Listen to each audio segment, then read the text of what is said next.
Tempo comum, 14ª semana, sexta-feira. Tema 17. Prudentes e simples. Pontos a meditar. 1. Jesus, exemplo destas duas virtudes, que se aperfeiçoam mutuamente. 2. Pedir conselho. 3. A falsa prudência. Pelo sinal da Santa Cruz, livrai-nos Deus nosso Senhor dos nossos inimigos. Em nome do Pai, do Filho e do Espírito Santo. Amém. Meu Senhor e meu Deus, creio firmemente que estás aqui, que me vês, que me ouves.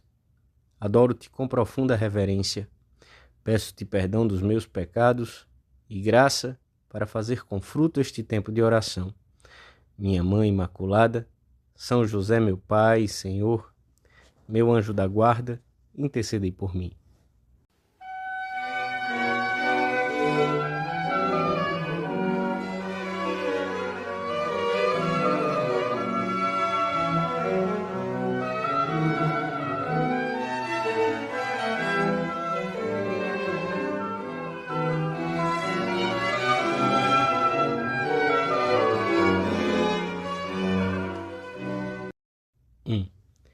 Jesus envia os 12 por todo o país para anunciarem que o reino de Deus está já muito próximo e dá-lhes uns conselhos bem precisos sobre o que devem fazer e dizer, e fala-lhes das dificuldades que encontrarão.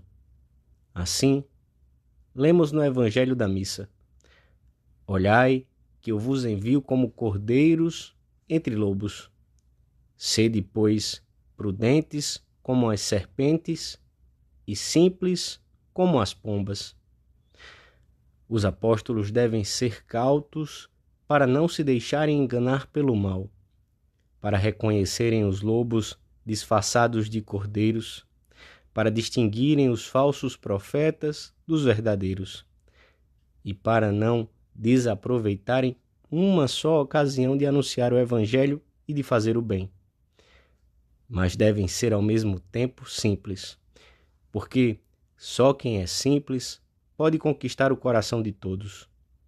Sem simplicidade, a prudência converte-se facilmente em astúcia.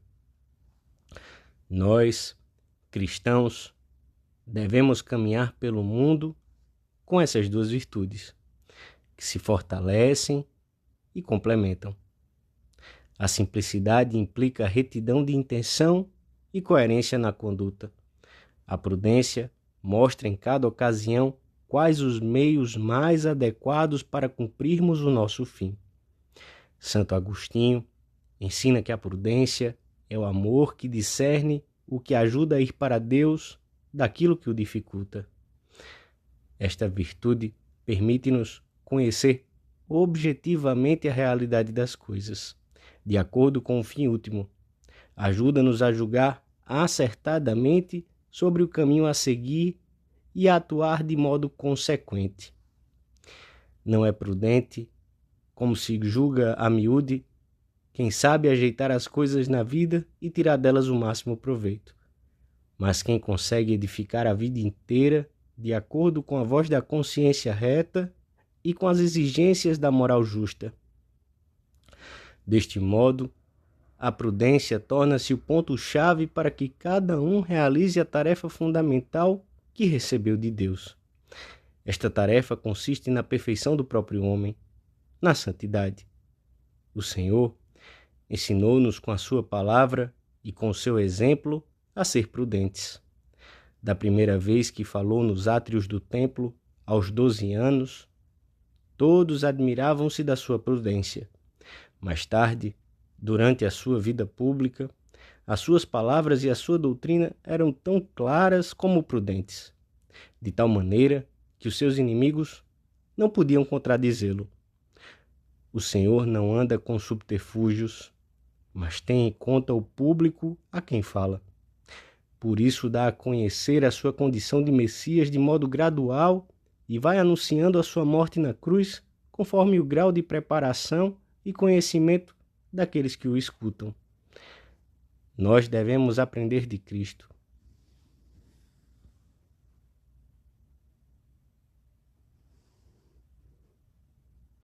2. Para sermos prudentes, é necessário que tenhamos luz no entendimento. Assim poderemos julgar com retidão os acontecimentos e as circunstâncias. Só com uma boa formação doutrinal religiosa e ascética, e com a ajuda da graça, saberemos descobrir os caminhos que conduzem verdadeiramente a Deus, as decisões que devemos tomar. Não obstante, em muitas ocasiões teremos que pedir conselho. O primeiro passo da prudência é o reconhecimento das nossas limitações. A virtude da humildade é admitir, em determinadas questões, que não apreendemos tudo, que em muitos casos não podemos abarcar circunstâncias que importa não perder de vista a hora de julgar. Por isso, nos socorremos de um conselheiro, não de qualquer um, mas de quem for idôneo e estiver animado dos nossos mesmos desejos sinceros de amar a Deus e de o seguir fielmente. Não basta pedir um parecer, temos que dirigir-nos a quem nolo possa dar desinteressada e retamente. São Tomás diz que ordinariamente, antes de tomarmos decisões que acarretem graves consequências para nós ou para os outros, devemos pedir conselho. Mas não devemos pedi-lo somente nesses casos extremos. Às vezes, torna-se urgente uma orientação para os mais velhos e para os jovens, no que se refere à leitura de livros, revistas e jornais, ou assistência a espetáculos que, umas vezes de forma violenta e outras de maneira solapada, podem arrancar a fé da alma ou criar um fundo mal no coração. Não existe justificativa alguma para não nos afastarmos de uma situação que pode ser o começo do descaminho. Mas há tantas outras circunstâncias em que não chegamos por nós mesmos a um critério seguro ou em que percebemos claramente que o juízo próprio é mau conselheiro. É um conflito familiar que não sabemos como resolver de modo a retornar à paz e ao bom entendimento. É um filho ou uma filha problema que não vemos como encaminhar. É a grave questão da paternidade irresponsável que não pode ser resolvida consultando apressadamente o comodismo, o conforto material ou a opinião das vizinhas. É o dilema de saber se determinado gasto mais vultuoso é realmente necessário ou não é ditado pela vaidade, pela ânsia do supérfluo e por tantos outros motivos igualmente fúteis. A virtude da prudência exige, nesses casos, que saibamos procurar quem nos possa dar um conselho experiente e isento, e ajudar-nos a formar um critério cristão que seja do inteiro agrado de Deus.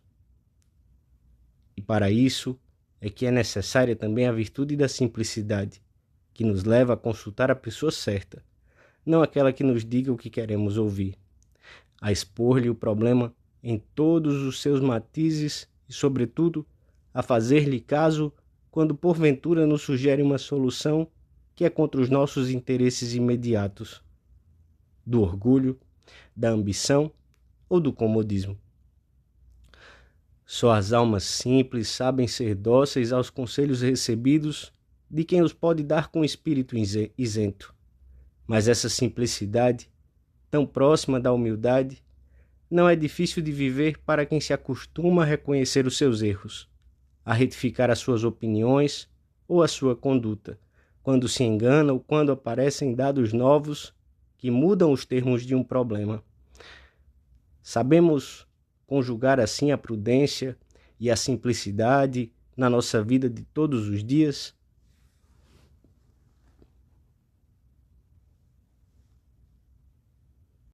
Três. Não seria boa a prudência que, invocando a necessidade de ponderar os dados, escondesse a covardia de não tomar uma decisão arriscada, de evitar enfrentar um problema? Não é prudente a atitude daquele que se deixa levar pelos respeitos humanos no apostolado e deixa passar as ocasiões, esperando outras melhores que talvez nunca se apresentem. A esta falsa virtude, São Paulo dá o nome de prudência da carne. É a mesma que desejaria mais razões e argumentos para entregar-se de vez a Deus, com tudo o que é e tem. A mesma que se preocupa excessivamente com o futuro e se serve disso como argumento para não ser generoso no presente. É aquela que sempre encontra alguma razão para não tomar decisões que comprometem totalmente. A prudência não é falta de arrojo para empenhar todas as forças nos empreendimentos de Deus. Não é a habilidade de procurar compromissos tíbios ou de justificar com teorias muito razoáveis uma atitude remissa e negligente. Os apóstolos não agiram assim. Procuraram a cada momento, com as suas fraquezas e às vezes com seus temores, o caminho de uma mais rápida propagação da doutrina do seu mestre, ainda que esses caminhos às vezes os conduzissem a tribulações sem conta, e mesmo ao martírio. A vida de seguimento do Senhor compõe-se de pequenas e grandes loucuras, como acontece com todo amor verdadeiro. Quando o Senhor nos pede mais, e sempre o pede, não podemos deter-nos, paralisados por uma falsa prudência, a prudência do mundo, pelo juízo daqueles que não se sentem chamados e que veem tudo com olhos humanos, e às vezes nem sequer humanos, porque têm uma visão exclusivamente terrena e rasteira da vida. Com essa prudência da carne, nenhum homem nem nenhuma mulher se teriam entregado a Deus ou teriam metido ombros a uma tarefa de caráter sobrenatural. Sempre teriam encontrado argumentos e razões para dizer que não, ou para adiar a resposta para um tempo mais oportuno, o que muitas vezes vem a dar na mesma. Jesus foi taxado de louco, e a mais elementar cautela lhe teria bastado para escapar da morte. Umas poucas fórmulas lhe teriam sido suficientes para mitigar a sua doutrina e chegar a uma conciliação de interesses com os fariseus, para apresentar de outra maneira a sua doutrina sobre a Eucaristia na sinagoga de Cafarnaum, onde muitos o abandonaram. Ter-lhe-iam bastado umas poucas palavras, a ele que era a sabedoria eterna, para conseguir a liberdade quando estava nas mãos de Pilatos. Jesus não foi prudente segundo o mundo, mas foi mais prudente do que as serpentes, mais do que os homens, mais do que seus inimigos, com outro gênero de prudência. Essa deve ser a nossa, ainda que, ao imitá-lo, os homens nos chamem de loucos e imprudentes. A prudência sobrenatural mostra-nos em todo momento o caminho mais rápido e direto para chegarmos a Cristo, acompanhados de muitos amigos, parentes, colegas. Queres viver a audácia santa para conseguir que Deus atue através de ti? Recorre a Maria, e ela te acompanhará pelo caminho da humildade, de modo que, diante dos impossíveis para a mente humana, saibas responder com um fiat, faça-se, que une a terra ao céu.